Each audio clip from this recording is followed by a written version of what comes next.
2008 and then re-elected in 2014. There's supposed to be another election in Bangladesh pretty soon, but the opposition party is threatening to boycott because their leader is currently in prison on what they say are trumped up political charges invented by the prime minister. And who is this other leader? Well, her name is Khalida Zia. She is the widow of the 7th president of Bangladesh, who was also overthrown and murdered in a brutal coup that made her his heir. Since the 1990s, she has been prime minister in any year where the other woman wasn't. People in Bangladesh often say that like the only animating purpose of both of these women's lives is to achieve total dominance over the other one. And for now, it seems like Hasina's winning. Okay, country number 15 is Barbados. The head of Barbados is Prime Minister Mia Mottley. She was elected on Thursday. Mottley has been involved in Barbados politics for basically all of her adult life. She first joined the Barbados Senate when she was only 26 and became a cabinet minister when she was in her 20s as well. As a longtime leading light in the Barbados Labour Party, she has been a persistent critic of the policies of the Barbados Democratic Labour Party, which I guess is different in some way. Her very recent successful campaign for the prime ministership got a noticeable boost after she was endorsed by Rihanna, who is apparently from Barbados. Did you know that? Hello everyone, this is JJ. I'm sorry to interrupt this video, but I have to make a confession. I actually filmed this video on Thursday, on the evening of the Barbados general election, and though it did seem quite obvious to me that Miss Mottley was going to win, I underestimated by just how wide of a margin she would win and how big of a story that would wind up being. So Miss Mottley not only won the Barbados election, she won it unanimously, which is to say that she won every single seat in the Barbados Parliament, which is really an accomplishment that is quite unprecedented in the world of democracy. So that is now probably one of the most defining features of her entire administration and her entire political career. Number 16, Belarus. The current president of Belarus is Alexander Lukashenko. He is also the only ever president of Belarus. Lukashenko was elected in 1994, shortly after Belarus separated from the Soviet Union. At that time, Lukashenko was a fairly obscure, not particularly well-known politician, but he was running against the incumbent communist leader, and the people wanted a change. But alas, shortly after victory, Lukashenko proceeded to make himself dictator for life, and now the people of Belarus are stuck living under what is often described as one of the most weird and backwards governments in the world. It is a society in which a Soviet bureaucrat from the 1970s is still trying to bring to life his vision of the 1990s. Number 17, Belgium. The premier of Belgium is Charles Michel. He has been in power since 2014. Michel is quite young, only 38 years old, and has been involved in Belgian politics for basically his whole life. He won his first elected office at age 18 and was appointed to cabinet when he was only 24. No doubt part of the reason why he was so politically successful was because his father, Louis Michel, was a big, important Belgian politician too. As you can tell by his name and his voice, and I confirm we have a very good bilateral relationships.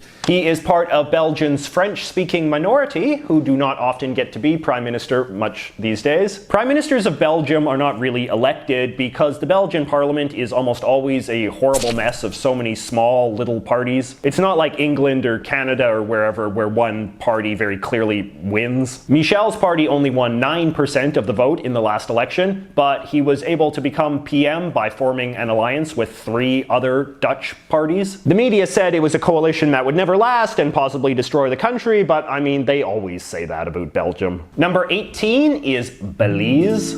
So Belize is a small country in Latin America that is easy to forget. Their prime minister is Dean Barrow. He is Belize's first black prime minister and also its longest serving, having been first elected in 2008 and then re-elected in 2012 and then re-elected in 2015. But the most famous and interesting thing about Prime Minister Darrow is his son, who is the rapper Shyne. Shyne was briefly a hot young rapper on the rise who was a big pal of P. Diddy committee who was very convinced he was going to be the next big thing. But then Schein got caught up in this nightclub shooting and was sent to prison for 10 years and then deported back to Belize. He has since converted to Orthodox Judaism and says that in the next election he is going to run for parliament and then take over for his father when his father steps down. I was not able to find any evidence that Prime Minister Darrow supports this plan. Number 19, Benin. The president of Benin is Patrice Talon. He was elected in 2016 in a big dramatic democratic upset of the sort that Africa does not often have, unseating the ruling party candidate. Talon is one of the richest men in Benin, having made millions as a corporate titan in the cotton industry, which is Benin's primary export. His wealth gave him a lot of political independence, which is how he was able to mount a successful independent candidacy for president. In his own way, he is a sort of Trump-like guy who likes flouting how rich and successful he is. Like most presidents of his sort, Talon's administration is really determined to push through a bunch of economic and political reforms that only he, as a successful businessman, knows the country really needs. He has also rather cockily promised to get it all done in only one term and never seek another. Number 20 is Bhutan. Bhutan's leader is King Wangchuck,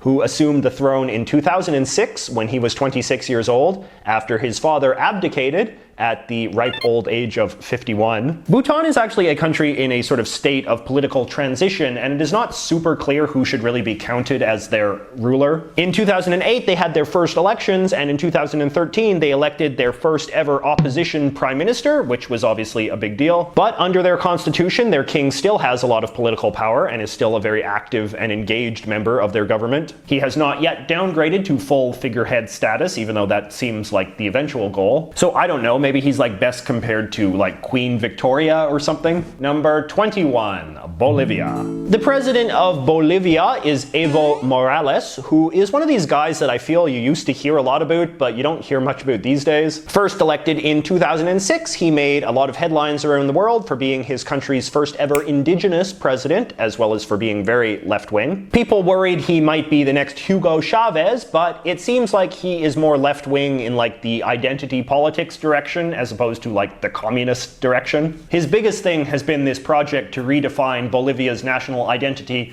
as a country of indigenous peoples rather than a country of white Spanish colonial settlers, which makes sense since the majority of Bolivians are in fact indigenous peoples. So President Morales has, for instance, changed the Bolivian constitution to give a lot of powers of self-government to local indigenous tribes. He has also rather controversially encouraged the cultivation of coca, which is a traditional indigenous crop often used to make cocaine. And you know, he's done a lot of symbolic stuff as well, like giving the country a new indigenous-inspired flag and elevating indigenous languages to the same official status as Spanish. But he has also hung around for a very long time and seems to be getting increasingly dictatorial. He will be seeking a fourth term later this year, which is seen as really testing the limits of his own popularity. And lastly, country 22, Bosnia and Herzegovina. So as you probably know, during the 1990s, Bosnia and Herzegovina was the site of a horrible civil war with lots of violence between the Bosnians, Serbs, and Croats. And that war was ended in 1995 with the Dayton Peace Accords, which imposed this new, very complicated political system on the country. It is a system in which authority is so widely dispersed among so many different characters that it is very difficult to say who's really in charge. So there is a collective presidency of 3 people, each of whom represents one of the ethnic groups. Their names are, oh boy, this should be fun, Mladen Ivanic, Dragan Kovic, and Bakir Izetbegovic. It's Izetbegovic. And then there's a guy that's sort of like a prime minister called the chairman of the Council of Ministers, who is the head of the parliament. Right now, that is Denis Zvidik,